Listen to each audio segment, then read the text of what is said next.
ایک دفعہ ایک آدمی نے میرے پر بڑی چڑھائی کی، تم تبلیغ والے منافق ہو، کہتے کچھ ہو کرتے کچھ ہو، تمہارے قول اور فعل میں بہت فرق ہے، بہت۔ جب ان کا غصہ اتر گیا تو میں نے ان سے کہا بھائی 100 نمبر تو اللہ نے بھی نہیں مانگے، آپ کیوں مانگتے ہو؟ اللہ نے کہا ہے فمن ثقلت موازینہ، جس کی نیکیاں بڑھ جائیں گی گناہ تھوڑے ہوں گے تو پاس کر دوں گا۔ تو 100 نمبر تو اللہ نے بھی نہیں کہا کہ ایک گناہ تیرے کھاتے میں نہیں ہونا چاہیے، 100/100 نمبر لے گا تو جنت دوں گا، نہیں تو ریپٹ مار کے جہنم میں ڈالوں گا۔ تو 100 نمبر تو اللہ بھی نہیں مانگتا، اسے پتہ ہے میرا بندہ کمزور ہے، کبھی گناہ کرے گا کبھی نیکی کرے گا۔ تو وہ کہتا ہے جس کے پاس 51 نیکیاں ہوئیں اور 50 گناہ ہوئے تولوں گا تو 51 جھک جائیں گے نا، 50 معاف۔ مثال دے رہا ہوں میں، ہمارے علاقے میں ایک زمیندار تھے، وہ ذکر بھی بہت کرتے تھے، گالیاں بھی بہت دیتے، ادھر سبحان اللہ او تیرے فلانے، الحمدللہ کے ساتھ ایک پھکڑ تولتے تھے، ساری زندگی وہ ایسا ہی کرتے رہے۔ جب وہ فوت ہو گئے تو کسی نے ان کو دیکھا تو انہوں نے پوچھا کہ میاں صاحب آپ کے ساتھ کیا ہوا، آپ تو گالیاں بہت دیتے تھے۔ خود ہی انہیں پوچھ رہے آپ تو گالیاں بہت دیتے تھے تو آپ کے ساتھ کیا ہوا؟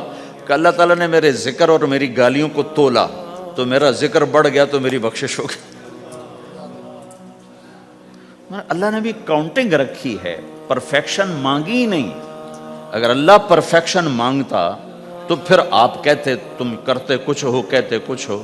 اگر میں کہتا صحیح ہوں تو ایک نیکی تو کر رہا ہوں، اور کرتا نہیں ہوں تو ایک گناہ کر رہا ہوں، کیا پتا میرا رب میرے کہنے کے طفیل میرے نہ کرنے کو معاف کر دے۔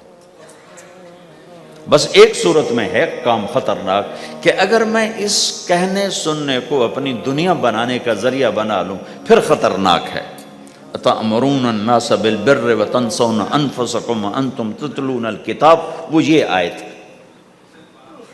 لیکن اگر میرے اندر اخلاص ہے تو پھر میں انسان ہوں، کبھی اچھا کروں گا کبھی برا کروں گا، لیکن میرے ذمہ صدا لگانا ہے۔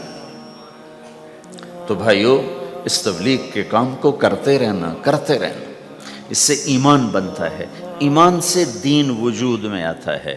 دین کے 2 حصے ہیں، ایک عبادات ہے جس میں نماز سب سے اہم ہے، پھیری پہ ہو گھر پہ ہو نماز نہ چھوڑو۔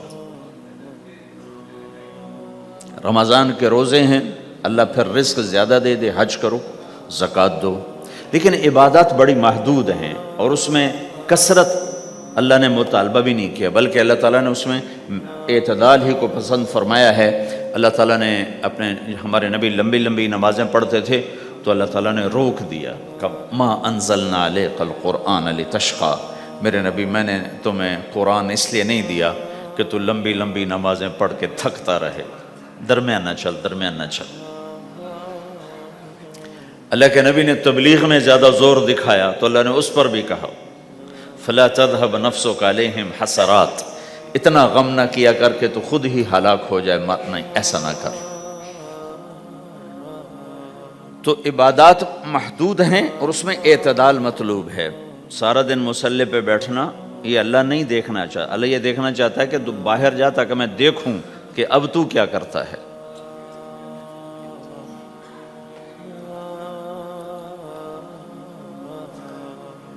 دوسرا حصہ اس کا اخلاقیات ہیں، آپس کی معاشرت ہے۔ دین جو اثر انداز ہوتا ہے وہ معاشرت سے اثر انداز ہوتا ہے، عبادت سے نہیں، عبادات سے نہیں۔ عبادت تو مسجد کے اندر ہے یا مصلی پر گھر کے اندر ہے، روزہ اندر کی چیز ہے، حج بیت اللہ میں ہے، زکوٰۃ مسلمان کو دی جاتی ہے۔ تو دنیا میں دین پھیلنے کے لیے اور اپنوں کو دین کے قریب کرنے کے لیے جو سب سے بڑا عمل ہے وہ بھائیو اچھے اخلاق ہے۔ یہ دوسرا حصہ میں آج بیان کرنا چاہتا ہوں۔ اللہ کے نبی نے فرمایا ایو عُرَى الاسلام اوثق، مجھے بتاؤ اسلام کا سب سے مضبوط عمل کیا ہے؟ تو صحابہ نے کہا الجہاد، یا رسول اللہ جہاد۔ اسلام کا سب سے مضبوط عمل کیا ہے؟ صحابہ نے کہا جہاد، تو آپ نے کہا وَحَسَنٌ وَمَا هُوَ بِهِ، ہاں جہاد بہت اچھا عمل ہے لیکن سب سے بڑا عمل نہیں ہے، سب سے مضبوط عمل نہیں ہے۔ انہوں نے کہا جی الصلاۃ، نماز، تو ہم نے کہا ہاں وَحَسَنَةٌ وَمَا هِيَ بِهَا، نماز بھی بہت اچھی چیز ہے لیکن وہ نہیں جو میں پوچھ رہا ہوں، سب سے اعلیٰ، سب سے اوپر، سب سے مضبوط نہیں۔ تو انہوں نے کہا جی الحج، حج، تو آپ نے کہا حج بھی بہت اچھا عمل ہے لیکن وہ نہیں جو میں نے پوچھا ہے۔ پھر صحابہ نے کہا جی روزہ، آپ کا روزہ بھی بہت اچھا ہے لیکن وہ نہیں جو میں نے پوچھا ہے۔ تو پھر صحابہ نے کہا یا رسول اللہ پھر آپ ہی بتائیں، ہمیں تو نہیں پتا۔ تو ہمارے نبی عبادات سے اوپر لا رہے ہیں، اپنے ساتھیوں کو عبادات پہ قائم کر دیا۔ ہر آدمی نمازی بن چکا ہے، ہر آدمی روزے دار بن چکا ہے، ہر آدمی مالدار زکوٰۃ دینے والا بن چکا ہے، اور ہر آدمی حج کا جذبہ پیدا کر چکا ہے۔ اب آپ ان کو اخلاق پہ لانا چاہتے ہیں، چونکہ اسلام کی تکمیل اخلاق سے ہے۔ اسلام کو تشبیہ دی گئی ہے گھر کے ساتھ، بنی الاسلام علی خمس، تو بنیا کا لفظ عمارت پر بولا جاتا ہے، تو اسلام کی بنیاد میں ہے کلمہ، نماز، روزہ، حج، زکوٰۃ۔ اگر اس مسجد کی بنیادیں بھر دی جائیں تو اس کو مسجد تو نہیں کہیں گے نا، ہاں جی بنیادیں ڈال دی ہیں، چھت ڈالنی ہے، جب چھت پڑے گی تو پھر یہ مسجد کہلائے گی۔ تو اسلام کی بنیاد قائم ہو چکی تھی، اب آپ چھت ڈالنا چاہتے تھے۔ چھت کیا ہے؟ وہ اچھے اخلاق ہیں، تو اب آپ ان کو اوپر لا رہے ہیں، اوپر لا رہے ہیں۔ تو آپ نے جب پوچھا تو انہوں نے وہی کہا جو انہوں نے ابھی سیکھا تھا، نماز، روزہ، جہاد، حج، لیکن آپ نے سب کی نفی کر دی، نہیں یہ بھی نہیں، یہ بھی نہیں، یہ بھی نہیں، یہ بھی نہیں۔ کہا اچھا یا رسول اللہ آپ بتائیں، تو آپ نے فرمایا ان اوثق عر الاسلام الحب للہ والبغض للہ، اسلام کا سب سے مضبوط عمل وہ آپس میں اللہ کے لیے محبت کرنا ہے۔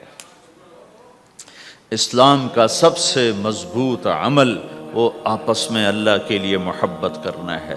اسلام کا سب سے مضبوط عمل وہ محبت ہے، اللہ کے لیے بغض ہے، اللہ کے لیے محبت ہے، یہ اسلام کا سب سے مضبوط عمل ہے۔ تو بھائیو، یہ چھوٹا سا معاشرہ اسلامی بن جائے، اس کے لیے بنیاد میں نے پہلے بتا دی، اب چھت بتا رہا ہوں، وہ ہیں اچھے اخلاق۔ اللہ تعالیٰ نے جب ہمارے نبی نے نماز لمبی پڑھی تو اللہ نے کہا درمیانی پڑھو، میں نے ابھی بتایا۔ تبلیغ میں دکھ زیادہ جھیلا تو اللہ نے کہا درمیانہ چلو، لیکن جب اللہ کے نبی نے اخلاق بلند کیے، اخلاق، تو اس پر بھی اللہ تعالیٰ فرماتا میرے نبی ذرا اتنا نرم نہ ہو، تھوڑا سا سختی دکھا، آنکھیں دکھا، تھوڑا شوں شاں کر ہیں۔ تو میرے رب نے کیا کہا؟ واہ،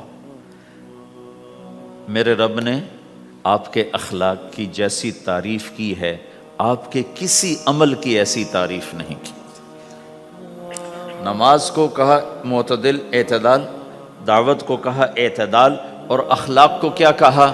انک لعلی خلق عظیم، اور اس کو طاقت پہنچائی قسم اٹھا کے، نون، پھر قسم اٹھائی قلم کی جو علم کا ذریعہ ہے، والقلم وما یسطرون، مجھے قسم ہے قلم اور اس کی تحریر کی، ما انت بنعمت ربک بمجنون وان لک لاجرا غیر ممنون۔ ان دو آیتوں کو چھوڑ کر اگلی جو آیت آ رہی وانک لعلی خلق عظیم، اے میرے محبوب میں قسم اٹھاتا ہوں قلم اور اس کی تحریر کی، تیرے اخلاق بڑے عالی شان ہیں۔